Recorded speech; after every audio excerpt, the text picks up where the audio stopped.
Саламатсыздар, урматтуу телекөрүүчүлөр. Бүгүн биз көрсөтүүбүздө дүйнөлүк финанс рыногунда болуп жаткан өзгөрүүлөр жана анын экономикабызга тийгизген таасирлери туурасында кеп кылмакчыбыз. Бүгүнкү студиябыздын коногу экономика илимдеринин кандидаты профессор Юруслан Тойчубеков мырза. Саламатсызбы? Саламатсыз. Юруслан мырза, айтсаңыз, мына бүгүнкү күндө ушул дүйнөлүк финанс рыногунда чоң өзгөрүүлөр болуп жатат. Ушул доллардан баш тартабыз деген мамлекеттер чыгып атат. Ошонун таасири кандай болуп атат? Өзгөрүүлөр кандай? Биринчиден биз болсо тарыхты мына карап көрсөк, 44-жылы Америка Бреттон-Вуд деген шаарда кабыл алган доллар бүт баарыне гарантия берет. Доллар менен бүт эл аралык иштерди аткарайлы деп. Ошодон баштап алар болсо айткан, мына бир унция $35. Kim dollar менен иштеп, анан биздин долларды алып кайта алтын алам десе, анда биз алтындын силерге ошо эле саатта беребиз деп. Анан бир нече жыл өткөндөн кийин генерал де Голл болсо эки кемеге долларды жүктөп барып, Америкадан алтындарды алып кетти да. Алып кеткенден кийин алар ойлоно баштады. Себеби доллар абдан көп чыгарылып, учетка алганды да кыйналып калгандай болду да. Аны ошентип отуруп, алар байка башка мамлекеттерде де кеме менен, самолет менен долларды алып алабыз дегенден кийин Никсон болуп турганда президент 71-жылы ал болсо айтты, жок. Биз болсо долларга алтынды бири-бирине карата баалабайбыз. Будан башка биздин экономикабыз бар. Американын экономикасы гарант биздин долларга. Аны ошентип, ошодон баштап алтын болобу, темир болобу, жес болобу, жанагы нефть болобу, бензин болобу, газ болобу, бүт баарын доллар аркылуу алып бери баштады. Анан бүгүнкү күнгө караганда алар болсо жалаң алыш бериш менен эле алек болбой, саясий жагына өтө баштады.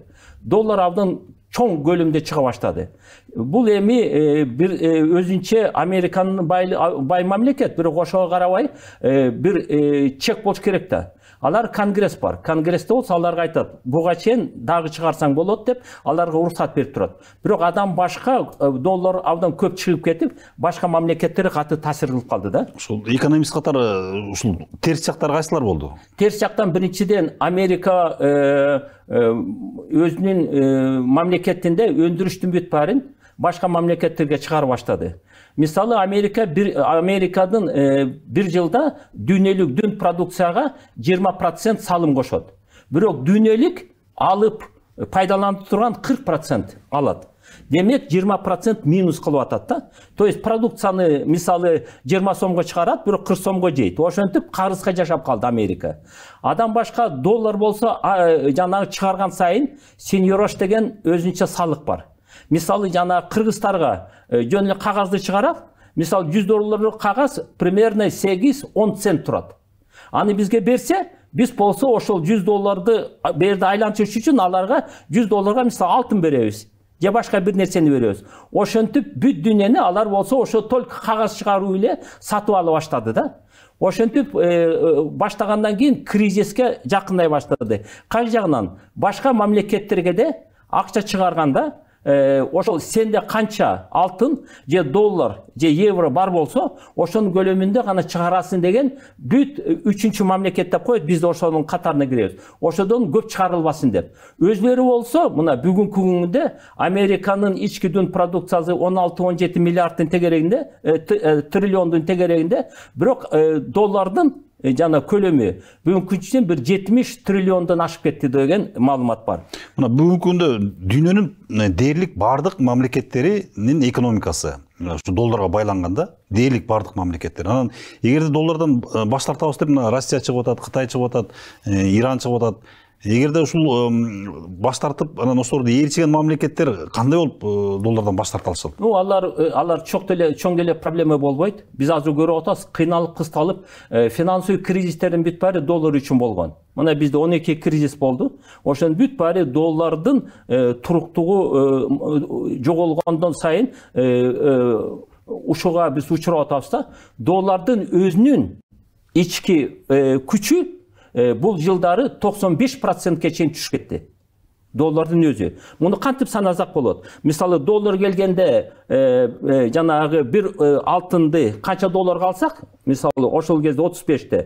Бүгінгі күні болса, жана $1900 болып отпай. Мұна ошоға чейин арзандап кетті да. Ошоға қарата адам башқа саяси нәрселер көбейіп кетпеді. Мына азыр болса, мындай нәрсе болып атат, доллар зона кетсе, бір 5 валют зона болған жатат. Мына еврозона бар, bir, екінші Қытай өзінше болады, Индия өзінше болады, Россия болса өзіне бүт барын жақындатайын деп атат. Мысалы, араб мемлекеттерді, біздік жана мурунку СССР мемлекеттері, кейбір Африка мемлекеттері. Анан кейін жанагы Америка болса, англисче сүйлөгөндөрдүн өзүнчө бір зона болуп, и жанагы испанча сүйлөгөндөр, анан бразилиялар же бизге кошулат дейт, же өзүнчө болобуз деп. Ошон үчүн булар ар бир зона болот. Кандай критерий менен аныкталат булар? Жок, алар мындай болот. Алар өзлөрү калктын санына жараша валют зона болот. Азыр мисалы жанагы авторитети бар, мисалы 4-5 валюта бар да. Мисалы доллар биринчи орунда, евро экинчи орунда, юань бар үчүнчү орунда, мисалы жана швейцарский франк бар, ада жакшы, анан канадский, австралийскийлер. Эми булардын бүт бар меметип жанагы доллардын деңгээлине жанагыдай 5 зона түзүлүшү мүмкүн. Ар бирөөндө өзүнүн зона болот. Анан кийин ортосунда клиринг борбол болот. Клиринги борбол болгондо, мисалы, бир зонадан экинчи зонадан бирдеке алам десе, бүгүнкү күнү сенин жанагы валютаң наркы канча, сеники канча экөөнү салыштырып, анан ошондой бири-бирин алмашат. Бул абдан жакшы болот. Илгери жана бизде Варшавский договор болгондо социалисттик мамлекеттердин клиринг центри бар болчу. Ошондо бири-бирине валюта кеткенде, ошол аркылуу өтүп, анан кийин жанагы жакшы болчу да. Тең салмак сакталат. Тең салмактуу. Анан жана карабайсыз, мисалы жана биз кыргыздар өзүбүздүн валютабызды киргизгенде $1 4 сом болчу. Бүгүнкү күндө болсо 88-89 болуп атат. Биз ушунча начарлап кеттикпи? Же эмне болуп кеттик? То есть бүгүнкү күнү биз алар бизди болсо көз каранды кылып атат да. Биздин мисалы мейли жана рубльди, мейли башка мунугу юанга кана кол сала албай жатат. Рупийге Индия кол сала албай жатат. Еврону болсо басып биртке кысып атат. А биздин ошо эсептешпейт да. Вот кыргыздар менен ошо эсептешпейт. Биздин сом бүгүнкү күнү орусча жанагы айтканда эң начар валютанын арасына кошулуп калган. Биздин кыргыздын. Анан ошого карата биздин Кыргызстан эмне үчүн жакшы өнүгүп өсө албай жатат дейт.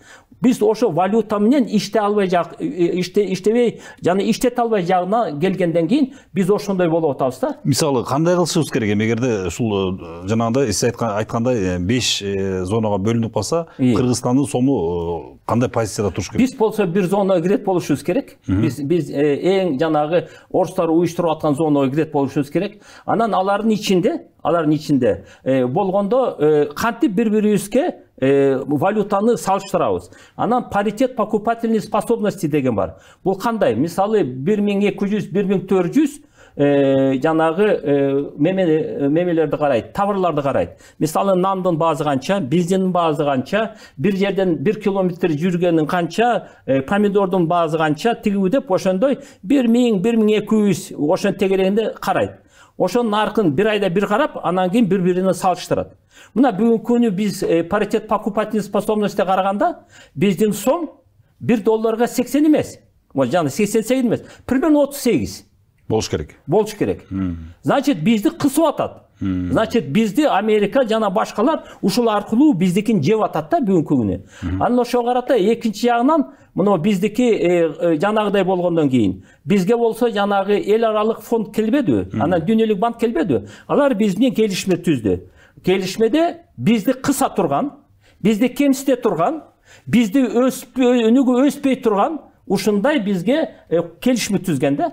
Ал кайсы жагынан сен болсо каалаганча акча чыгара албайсың. Доллар кирсе сен ага тоскоолдук кылбайсың. Биз бул жерден долларга бирдекен алсак, аны алып кеткенге да тоскоолдук кылбайсың деп. Ушундай 10 жана пунктка жана туура келтирип, анан бизди кол койдуруп алган.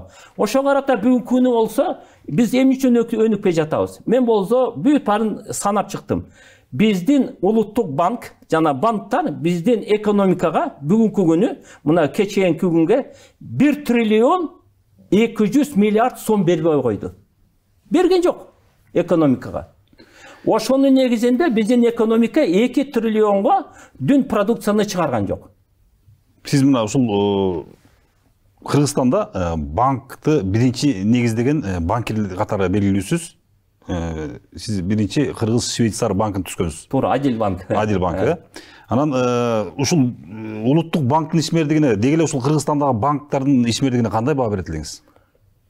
Мындай бүгүнкү күнү жанагы жалаң банктын ишин карабаш керек, финансылык рынокто караш керек. Мисалы жанагы өнүккөн мамлекеттерди карасак, банктын иштеп анын мындай ээлеп турган башкаларга акчаны жүгүрткенди санасак 25% ээлейт. Кыргызстанда 97% ээлейт. Вот банктар. Кайсынысы өнүкпөй калган? Бизде страхование өнүккен жок, пенсионный фонд өнүккен жок, баалуу кагаздар өнүккен жок. Чет мамлекетте баалуу кагаздар 52-55% ээлейт. Мына бизде жакында мисалы ОСАГОны киргизебиз дебеди жак кыргыздар машинеге. Баары каршы чыкты. Жогорку кеңеш баш болуп. Айланайын, биз муну өнүктүрүп өстүрбесек, мына келечекте акчанын баркы түшө баштайт. Жанагылар көбөйө баштайт. Жанагы баалуу кагаздар, страхование, пенсионный фонд ошолор көбөйө баштайт. Биз азыр башынан баштап аларды өнүктүрбөгөндөн кийин тигилерди кантип өнүктүрөбүз? Аны ошого карата мен биринчиден өтөм, биз болсо Дүйнөлүк банктын эл аралык валюта фондунун кысымынан чыгышыбыз керек. Кантип? Биринчиден биз өзүбүз бүгүнкү мисалы Венгрия валютный фондто мынагы международный валютный фонд көп мамлекеттердин аларды айдап чыкты. Мисалы ал болсо Югославияга келип туруп акча берип, бирок аларга айтты да Югославияга, силер болсо айыл чарба акча бербейсиңер. Анан кийин муну кыласыңар деп. Аны кылабыз деп Югославия жок болду. Адам башка жанагы 78 мамлекетке жардам беребиз деди. Ошонун ичинен 40-ы өнүкпөй калды. Себеби жанагыдай нерсе бар да, мына ичиндеги эчтекени аткара албай калды да алар. Мына бизге алар болсо жалпы мындай көп эле кредит берген сыяктуу болуп атат. Анан кийин проценти да жакшы болгондой болуп атат. Бирок ошону кош алар айтып атат. Сен муну кыласың, муну кыласың, муну кыласың деп. Алардын көп нерсеси бизге туура эмес келип атат. Мисалы алар бизге келгенде биздин маданиятты, биздин тажрыйбаны, биздин билимди эске албай, биздеки Африка мамлекети катарында эзептейт да. Мен жана сизге айтпадым о том, что жанагы бүгүнкү күнү Кыргызстанда канча акча айланууда жүрөт. Мисалы бир 180-190 миллиард. А канча керек? 1 триллион керек. 1 триллион керек. Аны чыгарбай жатат. Анан кийин жана бизге болсо жана процентинен беребиз дегенде 1 жыл мурун жана Улуттук банк жанагы биздин өндүрүштөргө акча түз берейин дептир да. Аукцион кылып берейин дептир да. 68 миллиард берейин дептир. Анан бергенден кийин болгону 3% алыптыр ошонун санынан. Эмне десе алар болсо 12% коюп коюптур. Алардын рентабельность, то есть жанагы тапкан пайдасы болгону 4,5% экен. Аны кантип алат? Мисалы жанагы Корея эмне үчүн өстү? Япония эмне үчүн өстү? Жанагы Японияда 250 жыл мурун жана принцип бар болчу. Кант өнүгөбүз дегенде бир жакшы комиссия түзүп, чет мамлекетте барып, анан кийин Ела Папа принцип деген папканы чыгарат. Ошол папкада болсо 2,5 миң бетке жазат кандай кылабыз деп. Анан ошо негизинде кеткен. Анан жана биздин Кыргызстанда болсо, биз болсо жанагы каталарыбыз көп эле болуп атат. Биз болсо көп нерсе менен алек болуп атпайбызбы? Бирок эң негизги биздин кемчилик бүгүнкү күнү. Биз болсо элдин тагдырын, мамлекеттин тагдырын, өзүбүздүн келечегибиз бүт баарын Улуттук банкка берип койдук да. Улуттук банкка берип койдук. Себеби жанагы алар болсо жанагы акчаны ошолор чыгарат каалашынча, процентин ошолор коет каалашынча, канча мөөнөткө бергенде ошолор чечет. Доллар канча киргенде алар чечет, доллар канча чыгат алар чечет. Көзөмөл жок бунда. Үстүнөн көзөмөл жок Улуттук банктын. Үстүнөн көзөмөл жок. Өз үстүнө жок Кыргыз мамлекеттин банкы. Ким көзөмөл кылды? Көзөмөл жок Улуттук банктан. Мына бүгүнкү күнү бизде жазылып турат. Улуттук банк эч кимге баш ийбейт деген өзүнүн законунда жазылып турат. Биздин конституцияда жазылып турат. Алар болсо келип туруп жанагы президент көзөмөл кылат дегендей кылат, бирок көзөмөл жок. Ал болсо биздин өкмөттөн да көзөмөл кылбаган жагынан адам дөйдө турат. Анан мисалы алардын законунда да бир мындай жазуу бол. Улуттук банк мамлекеттик ишканаларга, жөнөкөй ишканаларга, Кыргызстандын жарандарына эч кимге акча бергенге укугу жок деп жазылып турат. Бир эле кимге акча бере алат? Улуттук банкта иштеген кишилерге, чиновниктерге акча бере алат, кредит бере алат деп законго ошентип жаздырып койгон. Эми мына сиз банкир катары айтсаңыз, ушул улуттук банкты улуттун кызыкчылыгына иштетиш үчүн эмне кылышыбыз керек анда? Бизде бир жана мисалы Англияда бир жакшы өнүгүп кеткен да, ошондо келгенде алар эмне кылды? Улуттук банкты жанагы министрлик бар го, ошол деңгээлге түшүрүү өкмөткө баш ийдирип койгон. Жанагы мемени Венгрияда да алар чабышып, кырылышып отуруп, өкмөткө баш ийдирип койду. Мисалы биз болсо мейли, эл аралыктын ортосунда биз болсо көбүрөөк акча алып койбодукпу. Анан көбүрөөк акча алганда да мындай болуп атпайбы? Мен кредиттин баарын карап чыктым. Биз алардын алган кредитин.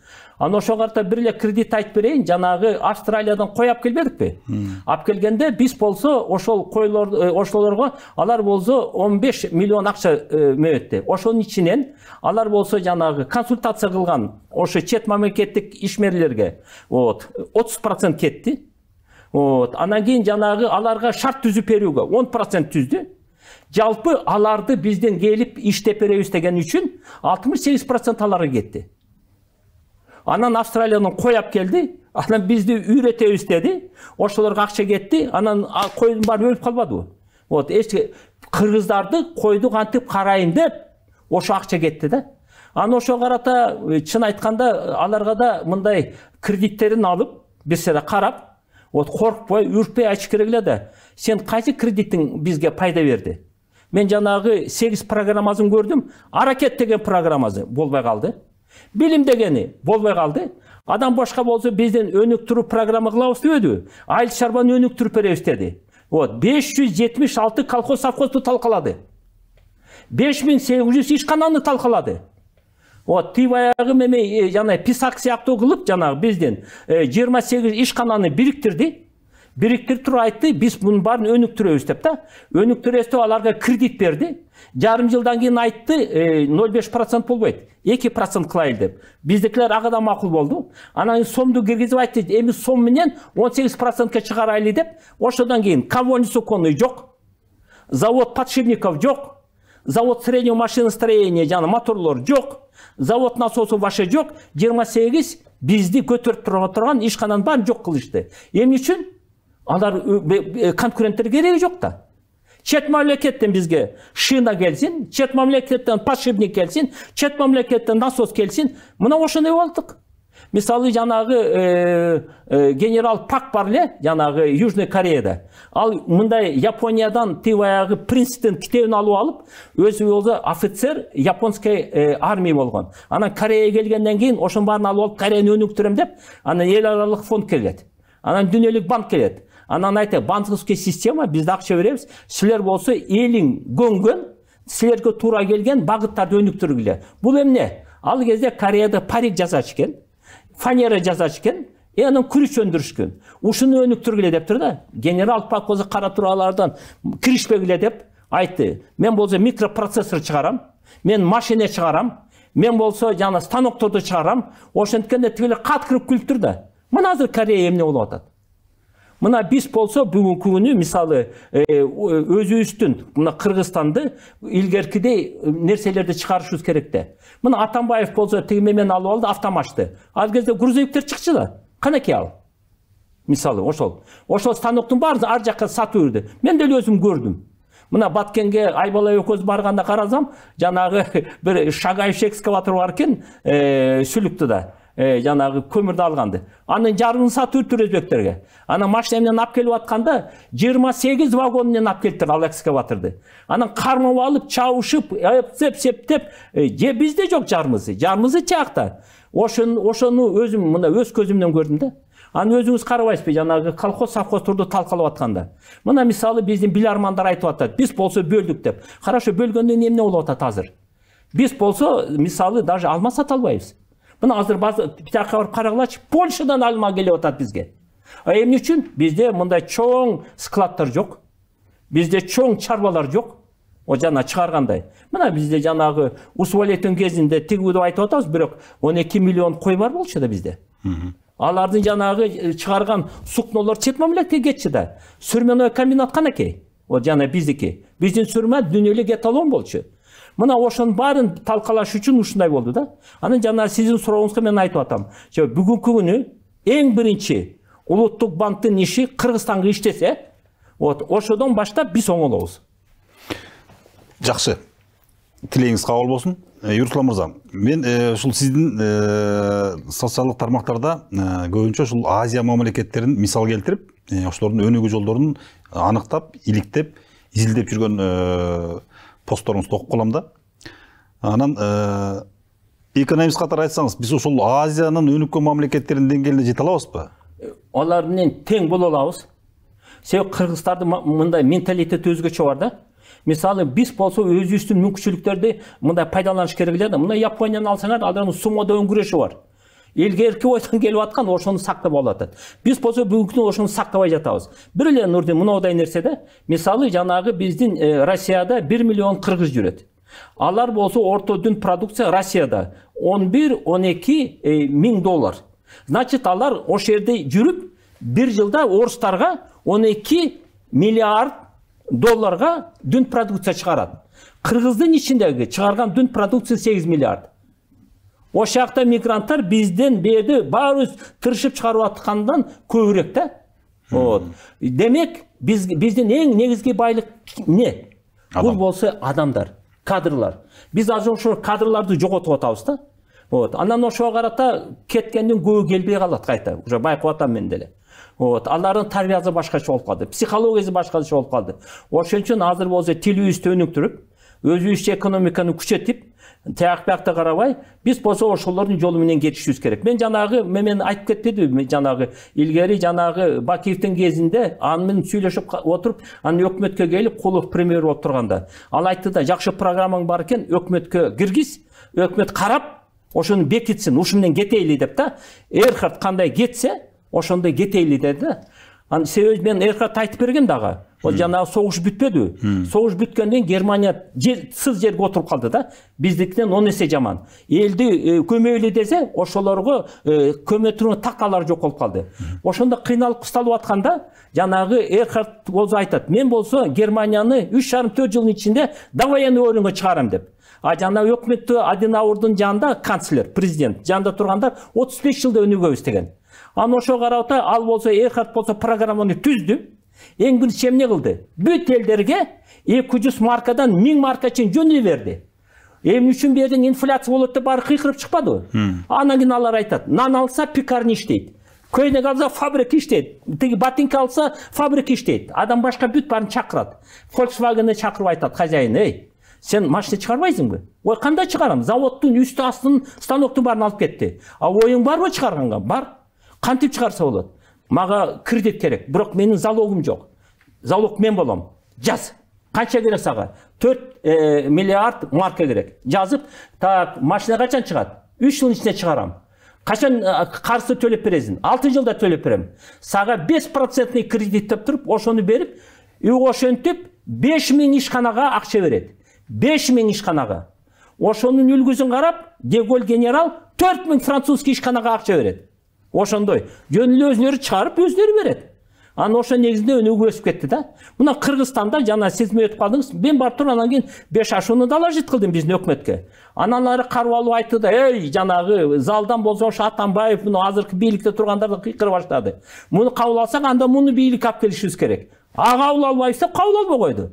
Мисалы 5 программанын негизги нерсеси. Биринчи, бизде улуттук идея болуш керек. Улуттук идея болуш керек. Аны өзү ар бирөө билиш керек. Ар бирөө ошо менен колдонуш керек. Вот жанагы мисалы ар түрдүү мамлекетти алсак, ар бирөөнүн өзүнүн идеялары бар да, өнүгүп өскөн. Кытайды өзү айтып атат. Поднебесная, это мы Поднебесную сделаем первой страной деп. Ошого умтулуп аталар. Вот. Жанагы даже мөңгүлүк мамлекет деп казактар алып алды, вечная страна деп. Вот алар өзүлөрүн алып алды. Бизде улуттук идея ар бирөө карап жүрүш керек эле. Экинчи жагынан, каалайсыңбы, каалабайсыңбы, акыркы акчаң бергенде де биз болсо тарбиялашыбыз керек. Мына келечекте ким жашайт? Ада кандай болуш керек? Билимди бериш керек, ден соолугун караш керек. Бул болсо жанагы Советтер Союзу болгондо да воспитание подрастающего поколения деп койчу эле. Биз болсо келечекте кыргыз таянып, кыргызды өнүктүрүп өстүрүп, биздин мамлекетке таяныч болгон кадрларды өстүрүшүбүз керек. Үчүнчү жана биз кандай, биз өтөбүзбү, чагына кетебизби, биягына кетебизби? Биз болсо жанагы таянып туруп өзүбүздүн модельди иштеп чыгышыбыз керек. Кыргызстан кандай мамлекет болот? Социализм болобу? Капитализм болобу? Же жанагыда кандай болушубуз керек? Мен ойлойм, интегральный болуш керек. Бул болсо жанагы бизде социалисттиктей планирование болуш керек. И рыночный отношение болуш керек. И мамлекет башында болуш керек. Мамлекет ишканаларды чыгарыш керек. Себеби анын бүт колунда да акча чыгарса болот. Лицензия бар анын колунда. Ошол үчүн кайсы модельди билишибиз керек. Мисалы сизге айтса, нуке, жакшылап бир карасаң, биз болсо мындай мамлекет курган жатабыз, деп. Оногу Ленин бийликке келгенде эмне деди? Земля крестьянам, жер крестьяндарга беребиз. Фабрика, заводдорду жумушчуларга беребиз. Согушуп аткан солдаттарга тынчтыкты беребиз деп. Бүт баарын ошентип айтканда, бизге ошондой түшүнүктүү модель керек болуп атат. Төртүнчү, жана бизде ар бир кишиге түшүнүктүү, кыска, түшүнүктүү, маанилүү эл өнүгө турган программа керек. Мына генерал Пак ошондой кылган. Жана Сингапурда келгенде Ли Кван Ю ошондой кылган. Ар бир киши билген. Мен бул программаны колдойм, себеби 5 жылдан кийин мага бул келет, 10 жылдан кийин бул келет деп ошентип программанын ичинде бар болчу да. Биз ошондой программа түзүш керек. Ар бир оногу машина айдап аткан кишиде мен кыйналып 5 жыл машина айдайын, бирок буга жетем. Балам буга жетет деп. Себеби жыл сайын, значит, электроэнергия 2 есе көбөйөт, 3 есе көбөйөт, базылдый болот, тигиндей болот деп, ошодон бүт барын жазып, эл ишенгендей болуш керек. Анан 5-чи, бирок бул жагынан алганда эң биринчи, бул болсо банковский системаны, акча кредит системаны өзгөрүш керек. Ал өзгөрмөйүн эчтеке болбойт да. Бул болсо, мисалы, өкмөт болсо, мээ болсо, банк система бул жүрөк. Жана канды жіберіп, бүт бутубузду колубузду иштетип турган ушу банк системасы. Бизге бүгүнкү күнү өнүкпөй жаткандын эң биринчиси банковский система сол жакка иштеп атат, ал оң жакка иштеш керек да. Кызыктуу маегиңизге чоң рахмат. Мындан ары дагы студиябызга келип, ойлоруңуз болсо, идеяларыңыз болсо бөлүшүп туруңуз. Рахмат Нуке чакырган үчүн. Элибизге жакшылык каалайм, экономикабыз өнүгүп кетсин. Рахмат. Урматтуу замандаштар, бүгүн студиябызда экономика илимдеринин кандидаты профессор Юруслан Тойчубеков мырза болду. Эми көрсөтүүбүздө жолугушканча саламат болуңуздар.